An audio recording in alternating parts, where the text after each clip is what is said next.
आपको पता है बहुत सारे लोग जब चर्च में आते हैं, प्रभु के दासों से हाथ रखवाते हैं, प्रार्थनाएं करवाते हैं, बहुतों की जिंदगी में प्रभु चमत्कार करता है, इसमें कोई शक नहीं है, प्रभु करता है काम। लेकिन बहुत सारे लोग केवल और केवल परमेश्वर के दासों के ऊपर निर्भर हो जाते हैं। बीमार हुए, फोन किया, पास्टर जी दुआ कर दो, आप करवा सकते हैं प्रार्थना। परेशानी में आए, संडे चर्च में आना शुरू हो गए, पास्टर जी प्रार्थना कर दो, प्रभु के दास करेंगे प्रार्थना। उनके प्रार्थना करने से चंगाइयां मिलेंगी, छुटकारे होंगे। लेकिन अगर आप अपना पूरा भरोसा प्रभु के दासों के ऊपर रखना शुरू कर दोगे, इंसानों के ऊपर रखना शुरू कर दोगे, एक दिन आएगा आपकी जिंदगी में शायद वो चमत्कार नहीं हो पाएंगे।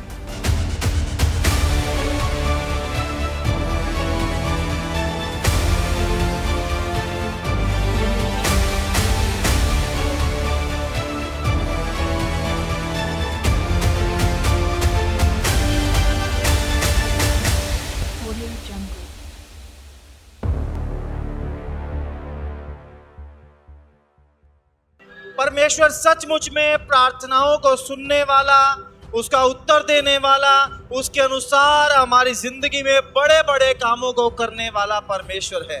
आमीन। आप परमेश्वर की इच्छा के अनुसार जीवन जीने वाले हो, परमेश्वर के ठहराए हुए स्थान पर रहने वाले हो, प्रभु की आज्ञाओं को सुनने वाले और मानने वाले हो। आपकी जिंदगी में जिन चीजों का इंतजार आप कई दिनों से, हफ्तों से, महीनों से या सालों से कर रहे हैं, परमेश्वर आपके इंतजार को खत्म करेंगे और आपके घर के हालातों को प्रभु पूरी तरह से नया करेंगे। आमीन, हालेलुया। अगर आप इस रीति से जीवन जीते हैं, परमेश्वर आपको अपने स्वरूप में, अपनी समानता में दिन प्रतिदिन बढ़ाते जाएंगे। क्योंकि हमें अगर परमेश्वर के राज्य में प्रवेश करना है, स्वर्ग में जाना है, मोक्ष मुक्ति को प्राप्त करना है, तो हमें यीशु मसीह जैसा होना पड़ेगा। यीशु मसीह जैसा एक दिन में नहीं हो सकते, एक हफ्ते में, एक महीने में, एक साल में नहीं बन सकते। बाइबल बोलती है अंश अंश करके बदलते जाओ, धीरे धीरे करके सबकी जिंदगी में बदलाव आता है और एक दिन ऐसा जरूर आएगा कि हम यीशु मसीह के स्वरूप में, उसकी समानता में बदल जाएंगे। आमीन। लेकिन उसके लिए बहुत जरूरी है हम उस स्थान पर हों जहां हम परमेश्वर से मुलाकात कर पाए, हम उस स्थान पर हों जहां परमेश्वर हमसे बात कर पाए, हम इस तरह से परमेश्वर के नजदीक हों, इतना परमेश्वर के क्लोज हों कि परमेश्वर हमारी जिंदगियों में काम कर पाए। आमीन।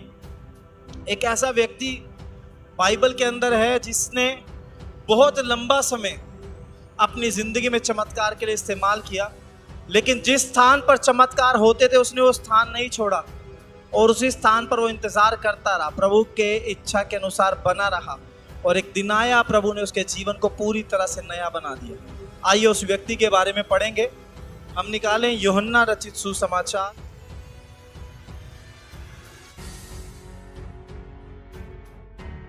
9 वचन तक। जिनके पास बाइबल है वो निकालें यूहन्ना रचित सुसमाचार 5 अध्याय 1 से 9। अगर आपके पास बाइबल नहीं है तो जब बहन यहाँ से पढ़ेंगे आप जरूर ध्यान से सुनना, ताकि इसके बाद आप सब लोग समझ पाएं।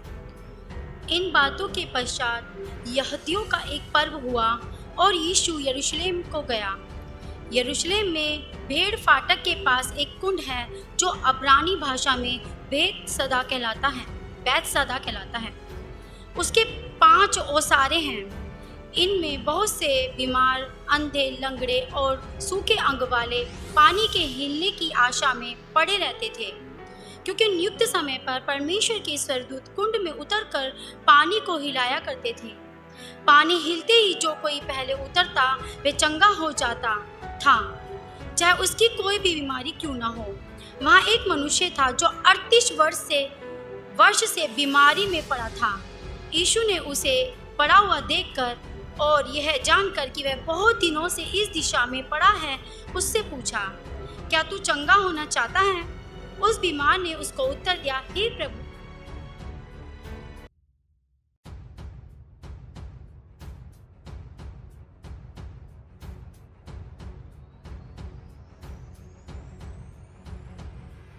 खाट उठा और चल फिर।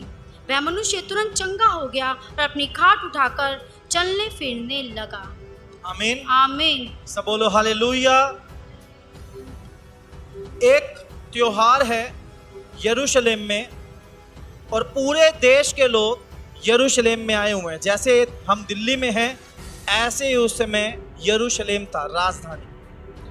यरूशलेम एक पवित्र शहर कहलाता है जहाँ पे सारे परमेश्वर को मानने वाले लोग इकट्ठे होकर अपने अपने त्योहार मनाते थे। ये दिन भी त्योहार के चल रहे थे और त्योहार मनाने के लिए सारे देश के लोग इकट्ठा हुए।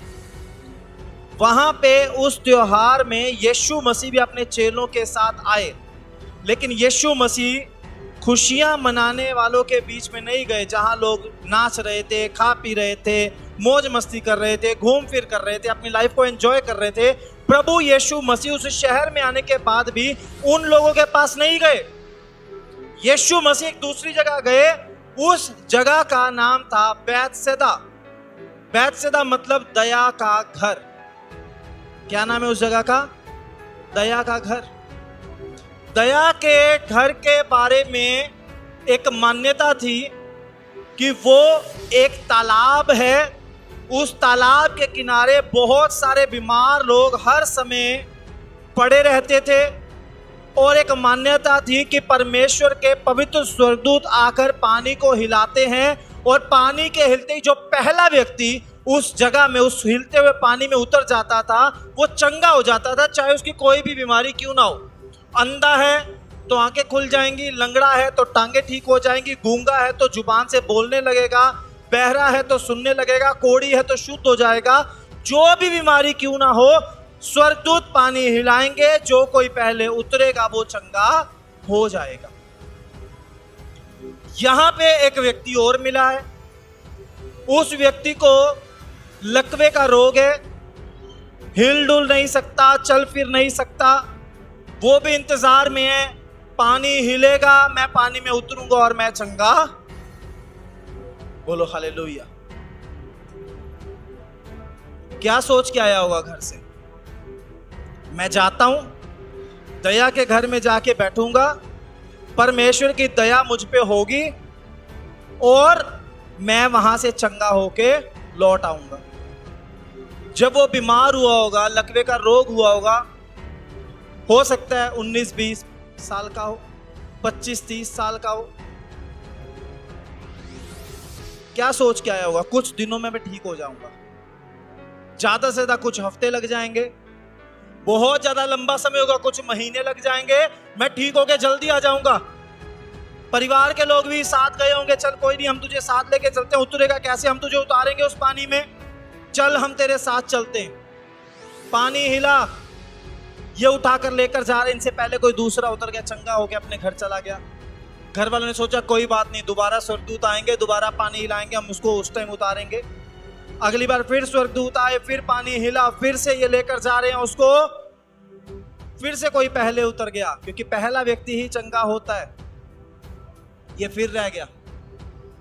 एक हफ्ता निकला, एक महीना निकला, एक साल निकला, 2 साल निकले।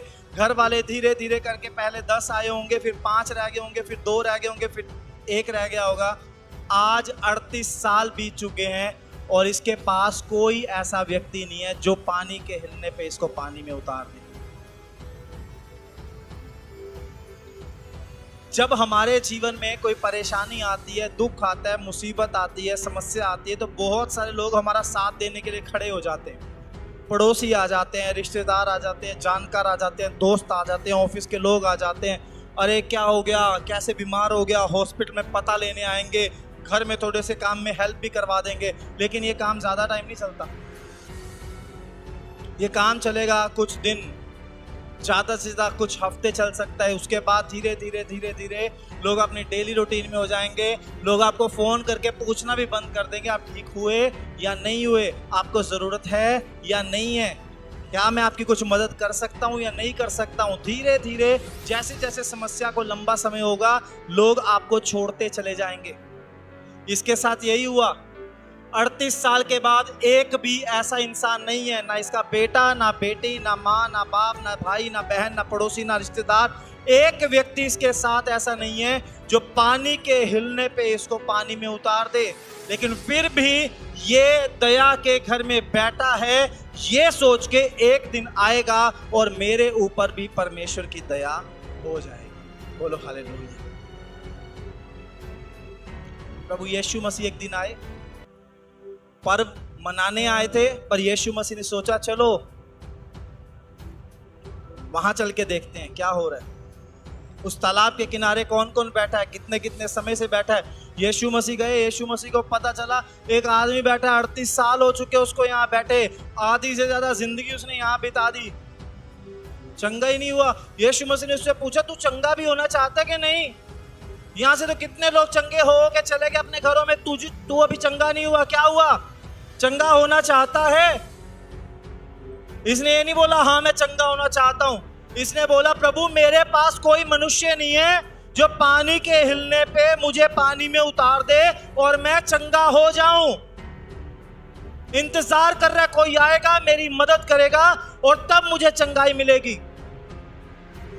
दया के घर में बैठकर परमेश्वर की दया की बजाय किसी इंसान की इंतजार कर रहे हैं जो इसकी मदद करेगा परमेश्वर की दया लेने के लिए।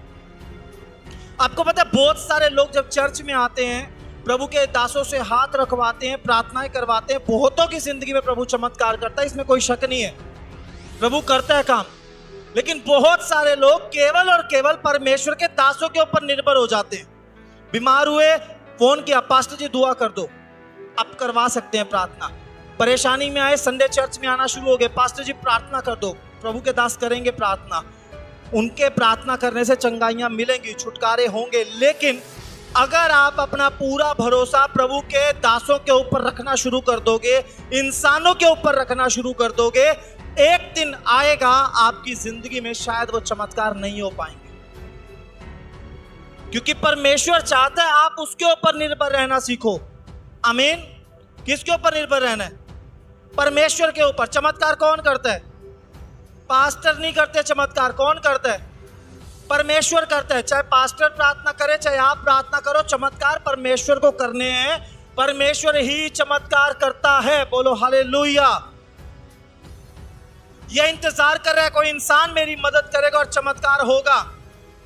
चर्च में लोग इंतजार करते हैं पास्टर जी हाथ रखेंगे तो चमत्कार होगा, भविष्यवाणी होगी तो चमत्कार होगा, ले हैंड प्रेयर होगी तो चमत्कार होगा। बैठे कहाँ हैं? प्रभु की उपस्थिति में। वो कहाँ बैठा है? दया के घर में। आप भी दया के घर में हो। यहाँ परमेश्वर की दया होती है, यहाँ प्रभु बड़े बड़े काम करता है, यहाँ चंगाइयाँ होती है, छुटकारे होते हैं, आशीषें मिलती हैं। आप सब इस बात के गवाह हैं। आप बिल्कुल ठीक जगह पर हैं। पर अगर आप किसी मनुष्य के ऊपर विश्वास करके बैठे हैं, आपको बहुत लंबा इंतजार करना पड़ेगा चमत्कार के लिए। इसलिए किसी इंसान के ऊपर भरोसा मत रखो, जहां आप हो परमेश्वर वहां पर है। बोलो हालेलुया। आप ठीक जगह पर बैठे, यहां परमेश्वर है तो यहां परमेश्वर के ऊपर निर्भर होना है। आमीन। ये नहीं बोलता यीशु मसीह को प्रभु मैं चंगा होना चाहता हूं, क्योंकि इसको पता ही नहीं यीशु कौन है। 38 साल से कहां बैठा है? उसी तालाब के किनारे, बाहर निकला ही नहीं, यीशु के बारे में सुना ही नहीं, चमत्कार यीशु ने कैसे कैसे किए इसने अपनी आंखों से देखे ही नहीं। पूछने वाला कौन है इसको ये भी नहीं पता। यीशु मसीह खुद आए इसको पूछने के लिए, इसके इंतजार को खत्म करने के लिए। लेकिन बैठा सही जगह पे, दया के घर में बैठा। यीशु मसीह आकर पूछते तू चंगा होना चाहता है या नहीं? बोलता है प्रभु कोई मनुष्य नहीं है जो मेरी मदद करे। यीशु मसीह ने बोला उठ, अपनी खाट उठा और चल। फिर बाइबल बोलती है उसी समय उठा, अपनी खाट उठाकर चलने और बोलो हालेलुया। अगर आप भी अपने जीवन में ऐसे चमत्कार देखना चाहते हैं तो आप आ सकते हैं लिविंग ग्रेस चर्च दिल्ली में, जो एड्रेस आपको अपनी स्क्रीन पर शो हो रहा है। इस एड्रेस पर आपको आना है। अधिक जानकारी के लिए आप दिए गए नंबर पर संपर्क कर सकते हैं।